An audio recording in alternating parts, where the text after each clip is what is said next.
Hello people, welcome और welcome back to my YouTube channel. आज हम लोग रिवाइज करते हैं ऐसे 560 के साथ में। 560 का नाम है सब्सिक्वेंट इवेंट्स। अब सब्सिक्वेंट इवेंट्स कौन से होते हैं? तो देखो, जो date of approval of financial statements होती है ना, कभी भी उससे पहले आपकी ऑडिट रिपोर्ट की डेट नहीं होनी चाहिए। डेट ऑफ अप्रूवल कौन सी होती है? जिस दिन एजीएम में अप्रूव होते हैं हमारे फाइनेंशियल स्टेटमेंट्स। तो लेट्स से हमारा जो फाइनेंशियल ईयर है वो एंड हो रहा होता है 31 मार्च को, तो हमारे जो भी फाइनेंशियल स्टेटमेंट्स होते हैं वो 31 मार्च तक बने हुए होते हैं। अब जो 31 मार्च से लेकर के डेट ऑफ ऑडिट रिपोर्ट तक के बीच के इवेंट्स हैं उसको हम बोलते हैं सब्सिक्वेंट इवेंट्स।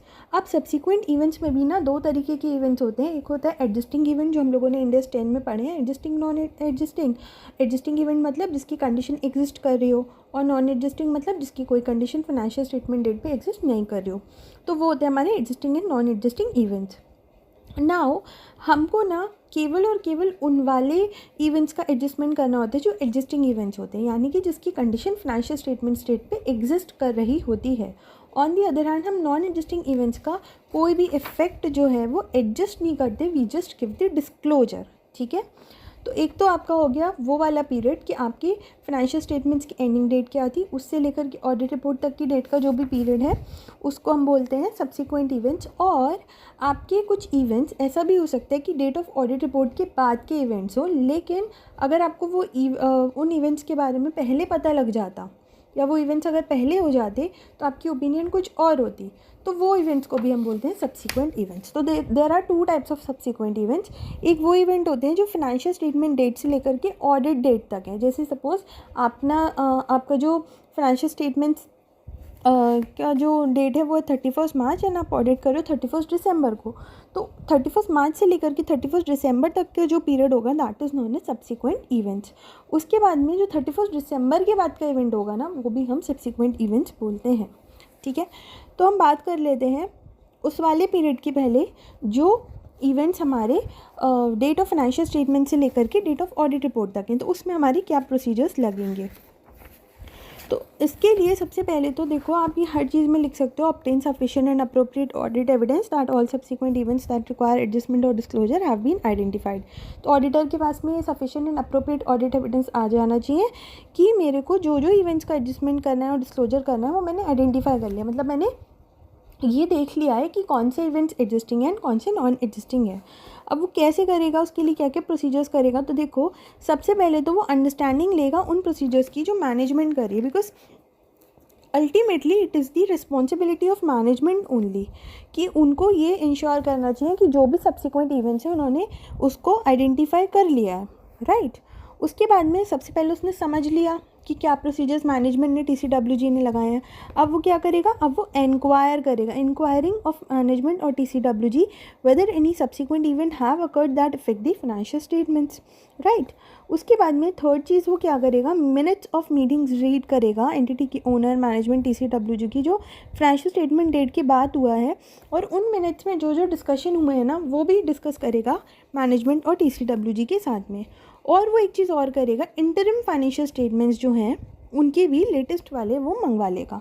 तो ये 4 प्रोसीजर्स वो परफॉर्म करेगा ये देखने के लिए कि जो आपकी फाइनेंशियल स्टेटमेंट्स के बीच का और ऑडिट रिपोर्ट के बीच का जो भी मतलब हुआ है, उस पीरियड के बीच में जो भी चीज़ें हुई हैं उसके लिए ऑडिटर क्या क्या करेगा, उसको पता करने के लिए क्या क्या ऑडिट प्रोसीजर्स लगाएगा, अंडरस्टैंडिंग लेगा, इंक्वायरी करेगा, मिनट्स रीड करेगा और इंटरिम रिपोर्ट्स भी पढ़ेगा।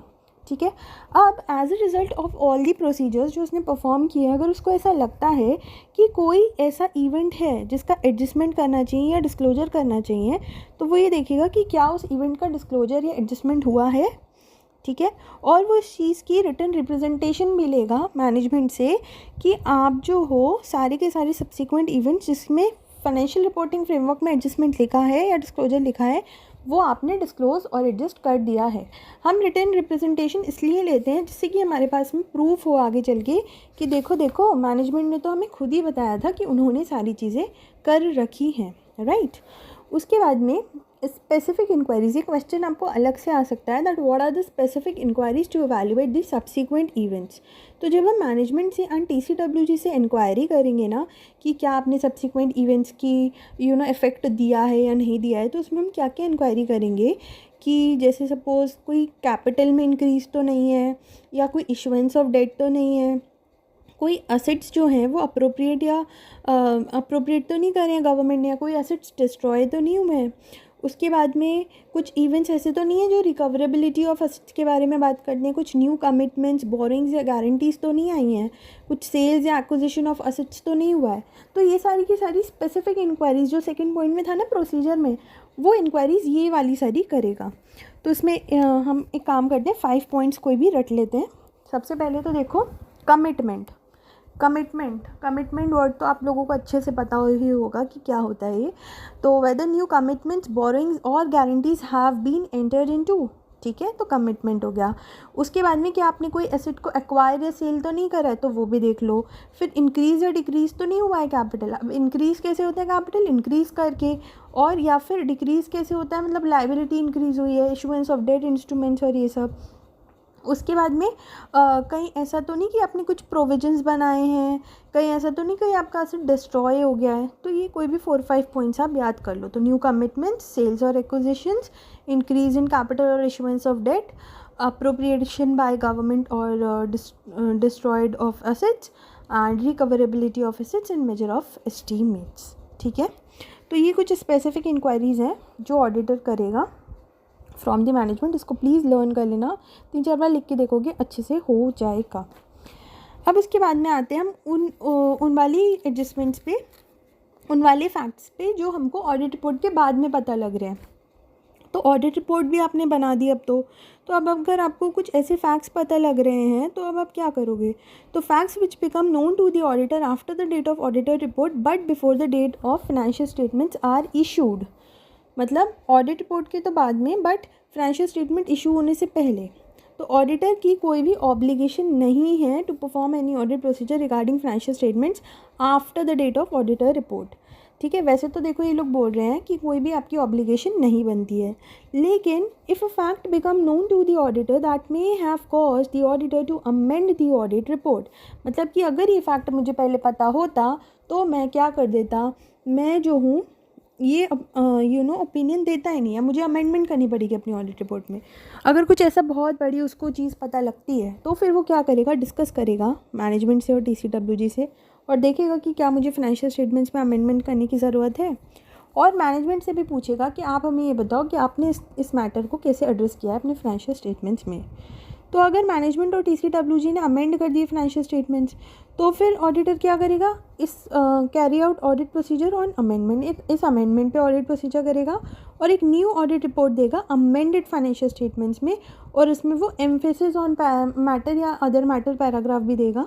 लेकिन जो न्यू ऑडिट रिपोर्ट होगी ना, वो उससे पहले की नहीं हो सकती है जिस दिन आपके फाइनेंशियल स्टेटमेंट्स अमेंडेड वाले अप्रूव हुए हों।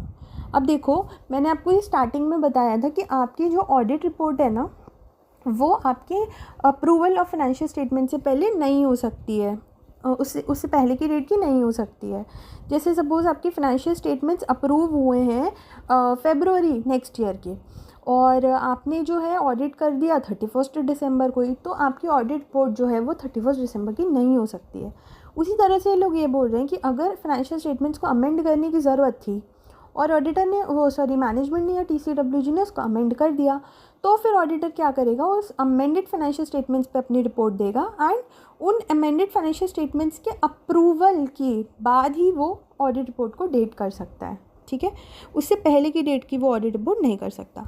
अब एक और सिचुएशन आ सकती है कि ऑडिटर ने डिस्कस किया था मैनेजमेंट और TCWG के साथ में कि आपको अमेंड करने हैं फाइनेंशियल स्टेटमेंट्स, लेकिन मैनेजमेंट और TCWG ने नहीं किए, तो फिर ऑडिटर क्या करेगा, if audit report not yet provided to management और TCWG, तब तो वो मॉडिफाई कर देगा।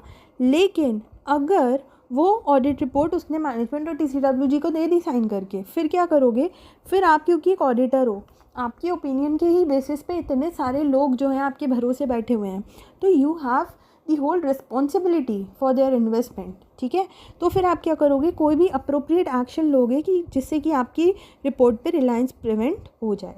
ठीक है, अब अगर आपको कोई भी फैक्ट पता लगता है जब फाइनेंशियल स्टेटमेंट्स भी इशू हो गए, उस केस में क्या होगा, उस केस में जैसा सेम है प्रोसीजर अभी हमने करा वैसे ही किया था, बस उस केस में हम मॉडिफिकेशन नहीं कर सकते हैं ओपिनियन की, क्योंकि रिपोर्ट जो है वो ऑलरेडी इशू हो गई है।